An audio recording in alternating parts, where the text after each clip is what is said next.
Welcome to మంగాస్ ప్రపంచం. ఈరోజు నా బెస్ట్ ఫ్రెండ్ నాకు హైదరాబాద్ వచ్చినప్పుడు తనే బెస్ట్ ఫ్రెండ్ వాళ్ళ ఇంటికి వెళ్తున్నాం సర్ప్రైజ్ చేయడానికి.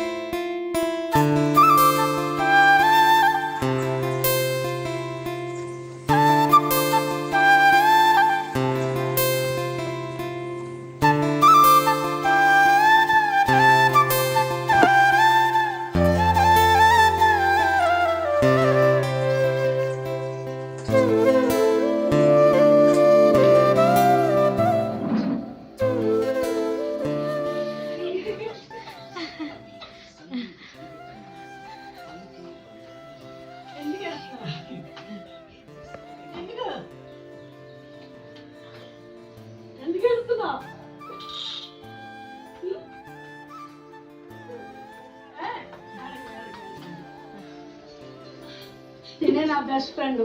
ఎందుకంటే ఎప్పుడో కానీ రాను, నేను రోజు ఫోన్ చేయను, రోజు మాట్లాడుకోము, ఎప్పుడో కానీ రాను. తనే నా దగ్గర నేను సడన్గా వచ్చినప్పటికి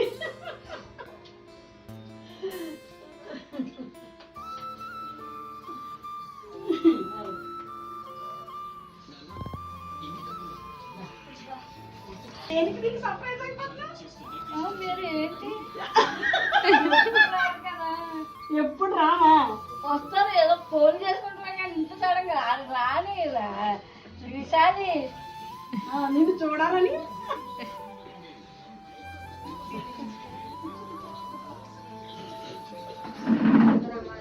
ఇక వాళ్ళమ్మ ఈవిడికి 6 కూతుళ్ళు, పెద్ద కూతురు నాకు ఇచ్చేసింది.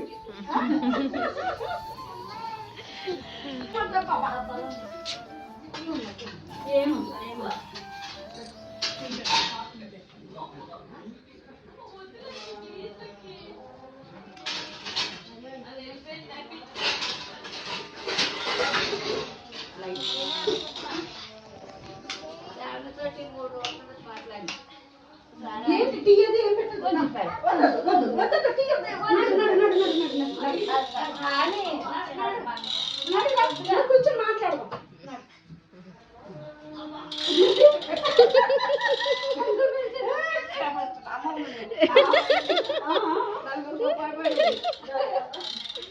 నేను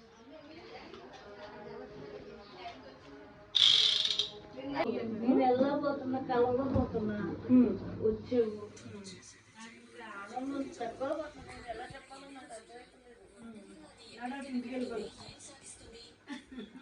దీన్ని వదిలిపెట్టి వెళ్ళబోతున్నా.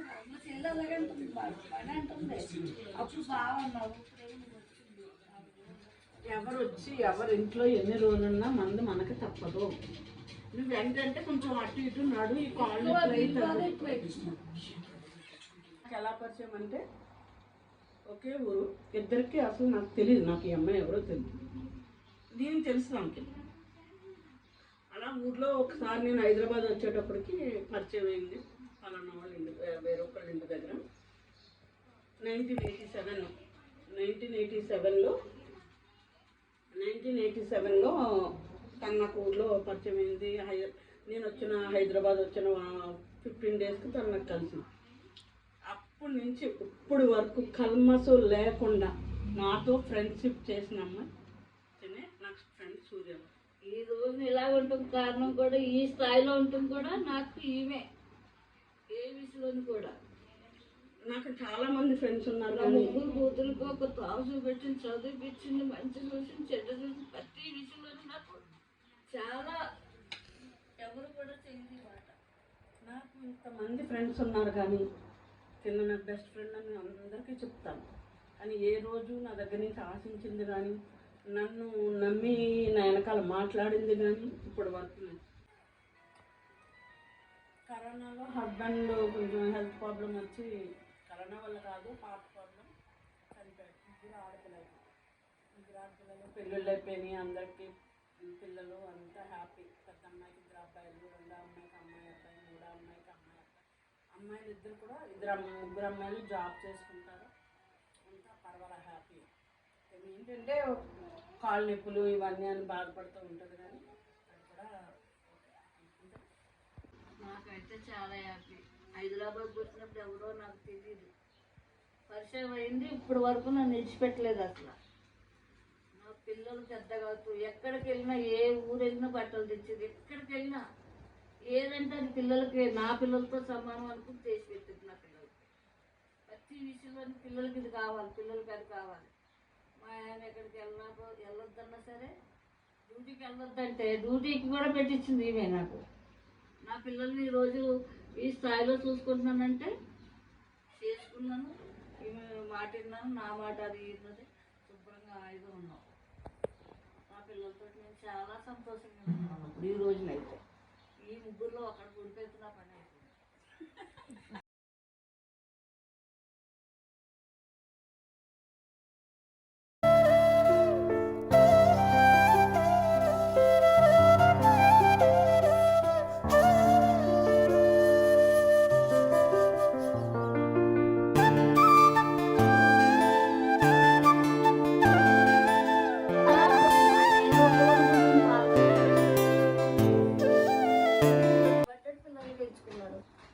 ఏదన్నా చెప్పినా కూడా మా అమ్మగారికి వెళ్ళి చెప్పాను. నాకు నిద్రైతే మా అత్తగారి జ్ఞాపకం వచ్చింది ఈ గురించి. మా అత్తగారు ఎంతో సొత్తగానే వచ్చింది. సొత్తగానే వస్తే ఇబ్బందుల్లోని వంట చేయకుండా చిన్న పెద్దవాళ్ళు పట్టుకెళ్ళిపోతుందని అనేసి అంటే వంట చేయకుండా ఉంటే అక్కడ అమ్మ దగ్గరికి వెళ్ళిపోయి చెప్పింది. చెప్తే అమ్మ ఏం చేసింది తెలుసా? అవి జ్ఞాపకం వచ్చింది నాకు. నిద్రైతే నమ్ముతున్నాం లేతలేదు. ఇన్ని పెసలు, ఇంత కందిపప్పు, ఇంత మినపప్పు, ఇన్ని బియ్యం అన్నీ ప్యాకింగ్ చేసి అమ్మ పంపించింది. ఆవిడ ఆవిడ బాధ పెట్టద్దు, ఉన్నంతసేపు ఉండని. అవి ఏం చేసి తెలుసా? ఈ గిన్నెని తాపిట్లు ఎత్తేసుకుని వెళ్ళిపోతానని శుభ్రంగా పక్కన హోటల్ ఉంది, వాటిలో తెచ్చి తినేసి మళ్ళీ రేపు వెళ్తాను. ఇవాళ అష్టమి అనేది మళ్ళీ ఏదైనా చూస్తే మళ్ళీ అయిపోయాక మళ్ళీ డబ్బులు ఎవరంటే ఆయన 300 జీతం 600 ఎక్కడ ఇద్దరే కట్టుకుని తిండి పిల్లలు అంతా అవుతుందా? వద్దని లేదని నేను బాధ పెడుతుంటే అమ్మ అత్తగారు అమ్మ దగ్గరికి వెళ్ళిపోయి నడుచుకుంటే వెళ్ళిపోయి ఇలాగ బాధ పెడుతుంటే సూర్యవతి ఆవిడ పెద్దవాడు కొడుకున్నమ్మ వచ్చింది. నువ్వు కూడా అమ్మ చూసుకోవాలి కదా, నువ్వు బాధ పెట్టకు. అమ్మ చూడని అన్ని ప్యాకింగ్ చేసి ఇస్తే తినే వరకు ఉన్నది. మళ్ళీ బాధ పెట్టుకుని మళ్ళీ వెళ్ళిపోయింది. నాకు మెదరెత్తు గ్యాప్ వచ్చింది ఆ మాట. అదే దాని గురించి సాయంత్రం ఫోన్ చేసి చెప్దాము, నాకు ఇలా గ్యాప్ వచ్చి మంగప్పుడు అలా ప్యాకింగ్ చేసి ఇచ్చావు అని. నేను బియ్యం జల్లంతో రాకపోతే నువ్వు నమ్మకో రాని బియ్యం జల్లంతో అమ్మ రాదు. నేను చేసిస్తే ఇన్ని నూకలు వచ్చేసినాయి. నూకలు అట్టుపోతు రోజు నేను ఏం చేసుకుంటాను. ఆ నూకలు సన్న బియ్యం కదా, కొంచెం అటు పెట్టి అనుకున్నాం, గంగించుకుంటూ అన్నం పొడిపొడితో బాగుంటుంది. ఆ తినేవాళ్ళు అనుకుని 600 జీతం పెళ్లి చేసుకున్నాడు. 300 జీతం 180 రూపాయలు తెచ్చాడు. ఏ లోన్లు పెట్టుకుని నేను పిల్లలతో ఈ సంసారం ఏమైనా చెప్తాను. 40 రూపాయలు కిరాయి పని. ఆయన ఏమైనా వాడు వస్తాయి మళ్ళీ వాళ్ళ షాపులు వాళ్ళు ఏం చేశారు తెలుసా? ఈ సరుకులాగిచ్చి సరుకులన్నీ వాళ్ళు ఇచ్చేవారు. 30 కేజీలు బియ్యం, మంచులు 2 కిలోలు, అన్నీ 2 కిలోలు పప్పులు, ఉప్పులు అన్నీ 2 కిలోలు, డజన్ హాఫ్ డజన్ చెప్పులు అన్నీ వాళ్ళు ఇచ్చేవారు. అది సంగతి నాకు వెళ్తాం. అవి అలాగుంటాయి. ఖర్చులకే అనేవారు.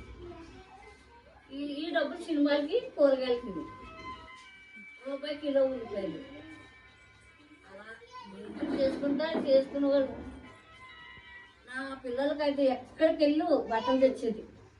ఎందుకు మంగ అంటే పిల్లలు మన పిల్లలు అలాగనుకో. సూరవతి అనేది రోజు మా ఇంటికి వస్తున్నా. సూరవతి ఎక్కడన్నా డ్యూటీ చేసుకోవచ్చు కదా, ఏం పెడతాను నేను? పెట్టేసి పెడతానేమో, ఏం పెడతాను అంటే నేను వెళ్ళలేను మంగ. మీ చెల్లెని తెచ్చుకొచ్చి వాళ్ళు డ్యూటీలు పంపుతున్నావు, నువ్వు వెళ్ళవా? నీ పిల్లలకి ఎవరు అంటే మా ఆయన వెళ్ళొద్దు అన్నాడు. ఇంటికి వచ్చి మా ఆయన తిట్టింది. నేను గాజులు వేయించుకోవాలన్నా, పిల్లలకు గాజులు కొనాలని ఎవరు కొంటారు? నీ జీతం మీద సరిపోతుందా? ఇప్పుడు ఇంతే ఉన్నారు, ఇంకా ఎదుగుతారు, సరిపోదు వేణు అంటే వద్దండి అన్నాడు. అంటే దొంగసెట్గా 10 రోజులు 15 రోజులు వెళ్ళాక ఇంటికి వస్తానని చెప్పి వెళ్ళి జీతం వచ్చాక చెప్తే అప్పుడు కూడుకున్నాను. ఇంకా అలాగ 20 సంవత్సరాలు డ్యూటీ చేసినది.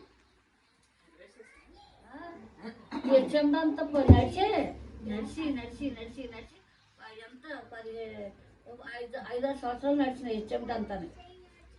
శనపనాల్లో ఉన్నప్పుడు ఇక్కడి నుంచి మళ్ళీ బాలనాథ్ దాకా ఆటోకి వెళ్ళి బాలనాథ్ నుంచి షార్ట్ కట్లో నడుచుకుంటూ వెళ్ళిపోయి డ్యూటీ చేసి వచ్చింది.